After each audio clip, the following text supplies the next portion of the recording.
আসসালামু আলাইকুম, আমি doctor Faisal Kamal, general laparoscopic breast and colorectal surgeon. আজকে আরেকটি কমন টপিকস সম্পর্কে আপনাদেরকে সংক্ষেপে দু একটি কথা বলবো।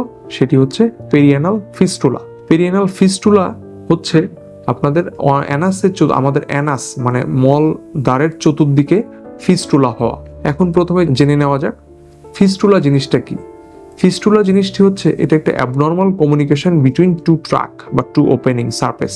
দেখা যায় আমাদের মলদ্বারের চতুর্দিকে অনেক সময় কোনো ছোট একটি পথ বেরিয়েছে, এমনকি এটা বাটকেও হতে পারে, এবং এই পথটি আমাদের মলদ্বারের ভেতরের একটা লুমেনের সাথে একটা কমিউনিকেটেড হয়ে আছে এবং একটা কমিউনিকেশন তৈরি করেছে, এবং এটি মাঝে মাঝে কষ বের হয়, পুজ বের হতে পারে, অনেক সময় রক্তও বের হতে পারে।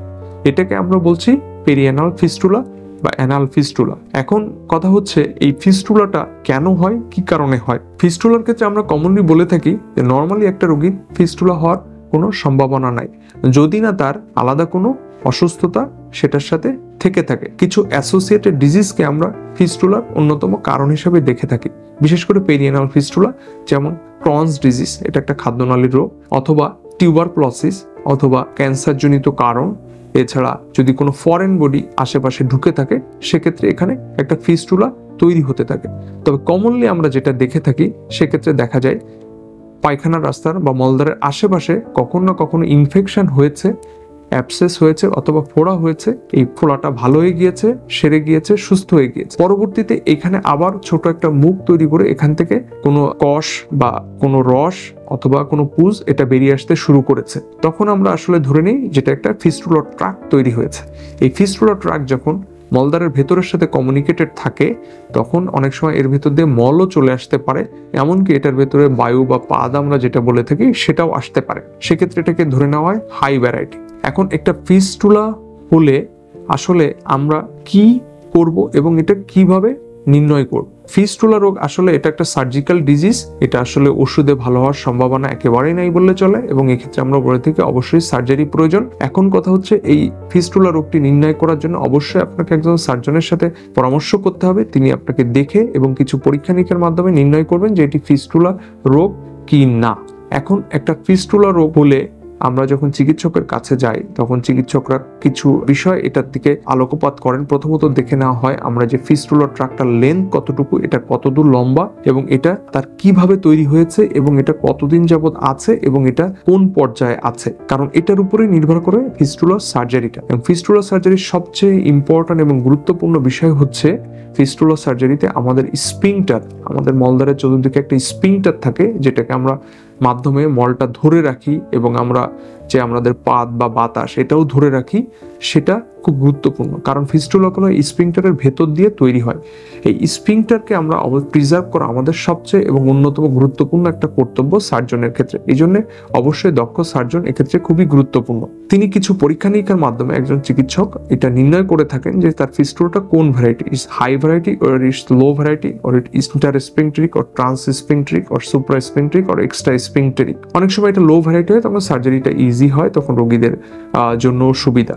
এখন কথা হচ্ছে এই একটা ফিস্টুলা রোগ নির্ণয়ের জন্য কি কি পরীক্ষা নিরীক্ষা করা হয়ে থাকে। নর্মালি দেখা যায় আমরা একটা ফিস্টুলোগ্রাম করে থাকি, এটা খুব কমনলি করা হয়, এবং সবচেয়ে স্ট্যান্ডার্ড গোল্ড স্ট্যান্ডার্ড হচ্ছে এমআরআই পরীক্ষা করা, যেটার মাধ্যমে আসলে পুরো ফিস্টুলাটা খুব সুন্দরভাবে দেখা যায় এবং সার্জারির প্ল্যানটা আমরা সুন্দরভাবে করতে পারি। এছাড়া অন্যান্য আনুষঙ্গিক কিছু পরীক্ষা আছে, সেটা সামটাইমস আমরা করে থাকি স্পিংটারটা দেখার জন্য, এন্ডোলুমিনাল আল্ট্রাসাউন্ড আছে, এছাড়া আমরা ম্যানোমেট্রি করে থাকি, এগুলো করে থাকি। এখন একটা ফিস্টুলা হলো, রোগীরা অনেক সময় আমাদের প্রশ্ন করে থাকেন যে আসলে ওষুধে ভালো হবে কিনা।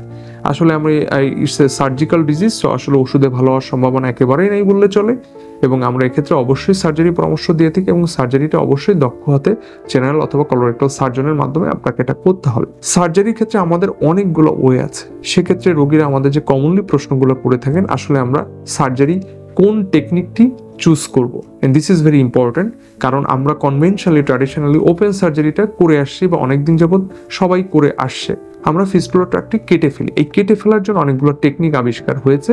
এখন এই টেকনিকগুলোর প্রথমত হচ্ছে আমরা একটা লেজারের মাধ্যমে সার্জারিটা করতে পারি, ফাইলাক যেটাকে বলা হয়। এটা আমরা ভিডিও অ্যাসিস্টেড সার্জারি করতে পারি। এটা আমরা ফিস্টুলা ট্র্যাক্টটা ওপেন সার্জারির মাধ্যমে ওপেন করে দিতে পারি, পুরো ফিস্টুলা ট্র্যাক্টটাকে আমরা কেটে ফেলতে পারি। এমনকি এই ফিস্টুলা ট্র্যাক্ট যখন হাই ভ্যারাইটি হয় তখন আমরা আসলে একবারে এই ফিস্টুলা সার্জারিটি করতে পারি না, তখন অনেক সময় আমরা ওখান থেকে সুতা বেঁধে দিয়ে আসি, যেটাকে আমরা সেটন বলা হয়ে থাকে। এই পদ্ধতিগুলো কোনটি আপনার জন্য উপযুক্ত বা প্রযোজ্য সেটি আসলে একজন সার্জন ডিসিশন নেবেন, যেটা আপনার কোনটার জন্য আপনার জন্য উপযুক্ত।